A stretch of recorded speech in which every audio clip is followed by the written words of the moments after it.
Nakaalis na nga po si former President Rodrigo Duterte at walang kapangyarihan ang ating Korte Suprema na kumbaga it cannot reach out, no? It cannot go as far as sa ICC. So if you're saying nga it's not moot and academic yet, hindi naman yun ang sinabi po ng Supreme Court na moot and academic na wala na, ano pang inaasahan ninyo? Hindi naman po nga walang kapangyarihan. Kung walang kapangyarihan po ang ating Korte Suprema, ano pa ang hinahangad po ninyo na nakaalis na at nandun na po? Ang hinahangad natin dito ay maproteksyonan yung constitutional right, hindi lamang ni Tatay Digong o ni Senator Bato de la Rosa, pero lahat ng Pilipino na pwedeng makasuffer or magkaroon ng ganitong mangyayari sa kanya. That's why yung petition namin sa Supreme Court, this is going to be a very important jurisprudence kung ano man ang ilalabas na decision ng Supreme Court. It's no longer about asking the Supreme Court to get back PRRD kasi naibiyahe na. Kasi ang petition namin is certiorari and prohibition na yung constitutional right of due process, the right to counsel, etc., etc., ay nilabag nitong gobyernong ito. Yun ang importante. It's more of the implementation on and recognition of our Constitution and our laws, mga batas natin. Dito sa Pilipinas ay siya ang mananaig. Hindi yung Rome Statute o anumang kasunduan dyan or yung mga tinatawag nating mga prinsipyo ng international law. Kasi pag nag-violate itong mga international law principles o itong Rome Statute dito sa ating Constitution, dapat ang manaig sa Pilipinas yung Constitution pa rin. That is the most important thing kaya na i-file yung petition for certiorari. Ngayon, patungkol naman sa may papabalik pa ba si PRRD rito? Yes. Kaya nga nag-file ng petition for habeas corpus.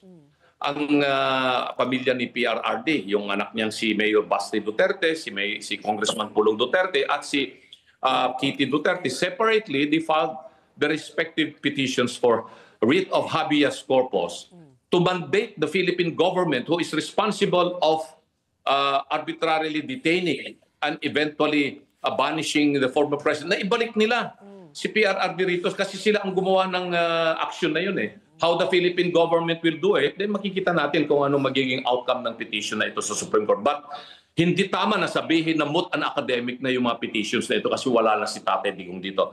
Never na magiging moot and academic kapag pinag-usapan natin dito ay yung cardinal rights of Filipino citizens or residents of the Philippines who are here, who should be protected with the most important right of due process and the other rights like right to counsel, right to bail, etc. Nag-guaranteed po yan ng ating Constitution. Okay. Ang sagot po dyan, Attorney Lambino ng Department of Justice, particularly si Undersecretary Nicolas Felix T., ang sabi niya dumaan sa tamang proseso, no, yung pagpapatupad po ng warrant of arrest, ginalang po yung mga karapatan ng dating Pangulo, yung competent judicial authority, kanina binabanggit niyo local law that has to be applied, and of course we are talking about yung yung RA 9851, which is yung international humanitarian law, yung section 17 and 18. Ang Pilipinas daw, under that law, that local law, wag na nating banggitin yung Rome Statute, the Philippines has the option na local courts po ang duminig ng kaso o kaya pwedeng ipaubaya. Sabi po ng section 17, the Philippines may surrender the suspected or accused persons in the Philippines to the appropriate international court for crimes punished by the law, including crimes against humanity. Well, maybe that is the provision of the law, that it is a local law itself pertaining to yung implementation ng international humanitarian law.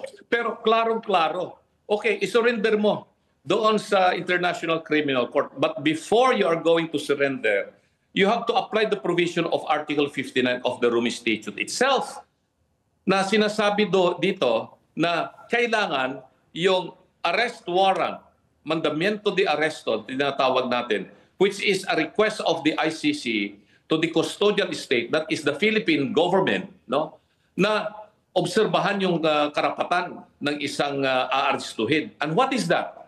To bring the person to a competent judicial authority para ma-determine lang na yung warrant of arrest ay tama ma-determine lang na yung taong nasa warrant of arrest ay siya, yung nakapangalan. Para ma-determine lang kung yung mga sinasaad ng warrant of arrest na siyang maging basis ng pag-aaresto ay mga paglabag sa tinatawag nating violation of the crimes against humanity, genocide, aggression. So, kailangan mong dalhin muna sa competent court yan. Parang yung sa extradition.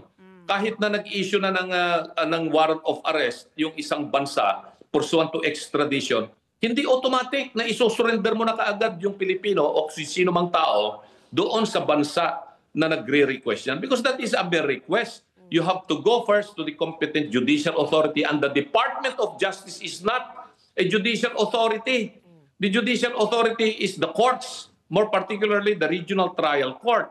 Doon sana nagpunta si Torre at saka yung Department of Justice. Punta sila sa Regional Trial Court at sabihin na, ito, dala namin itong authentic copy of a warrant issued by the ICC. Maghihiring ngayon yung korte, tatanungin, ito ba ay si Duterte nga ba itong nakapangalan dito? Siya ba itong taong ito? Yung kanyang bang mga karapatan ay nasunod pursuant dito sa investigasyon na ginawa ng ICC? Ditinggin yan na, Ali, hindi pwedeng, basta mo na lamang apurahin mo na. At itong ginawa nila ito, ay talagang kitang-kita natin yung paglabag sa karapatan ni PRRD.